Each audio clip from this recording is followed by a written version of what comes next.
2016, I was hired to be the director of player development for the University of Houston football team. I was so excited to get back to my alma mater. I was given three things to do: take care of the players, be someone they could come to talk to, get them in the community, and then help them get summer jobs.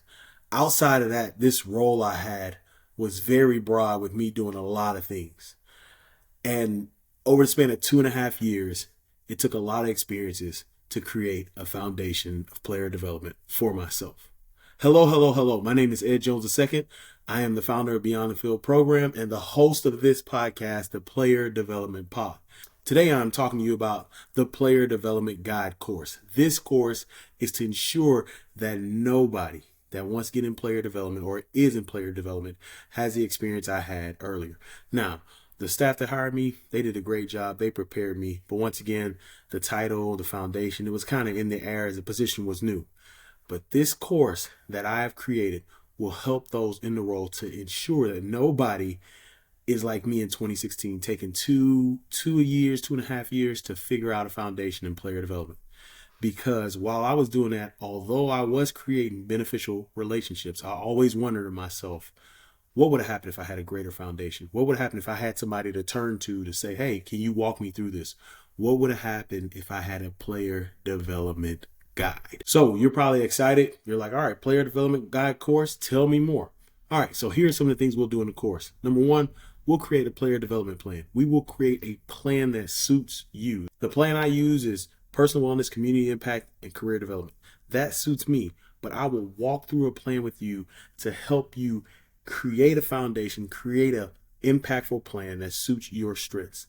Number two, we'll talk about player development messaging. This is important. A lot of people you work with may not know the role. I said that earlier. The staff I was with, very supportive, but they didn't fully understand what this role could be. So we want to create messaging, not only talk to the head coach, but to talk to ADs, boosters, people on your staff to understand the impact your role can have. Number three, we're going to create a first 90 days plan. I used this when I went from Houston to Kansas, from Kansas to Baylor. There were certain things that I did, certain metrics that I had to hit in those first 90 days to be successful. Number four, we'll create a integrated yearly programming calendar. This is important. You've probably heard me on previous podcasts where I talk about maybe the biggest mistake I made my first year was not saving stuff that we did in the year. College football, that's where I work, is cyclical. And we had a new head coach who was on the staff, and he was like, hey, what did we do last year? And I was like, man, I forgot what we did last year. So I don't want anybody in that place.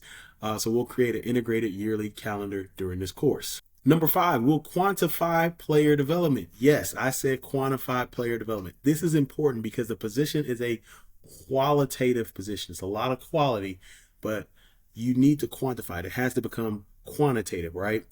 The quality has to become quantity. There has to be numbers assessed to the impact you're making. The head coach, every other person in the department is coming to the head coach with numbers. The coaching staff's coming with numbers. The strength staff's coming with numbers. Academics is coming with numbers. Dietitians come with numbers.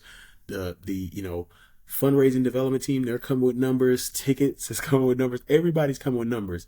And then you walk in and, hey, the guys are more mature than they were last year. So we'll walk through how you actually can put a numeric value to the impact that you're having in the role. Number six, interview prep. I've had a lot of interviews in the player development field.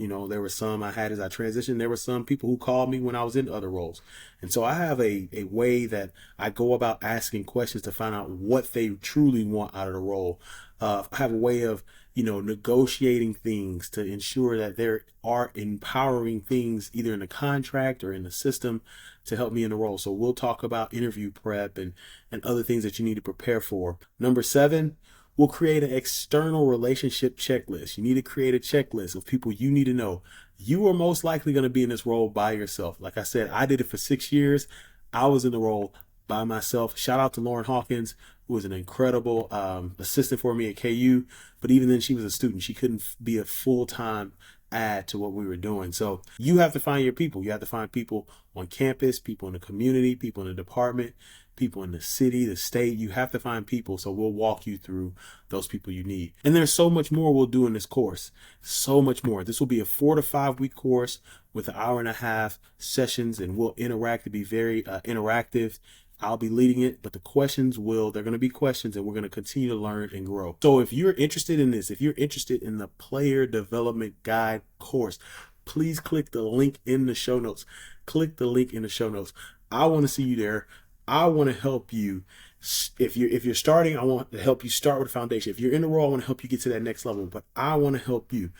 At Beyond the Field, we build impactful player development professionals and programs. See y'all in the course.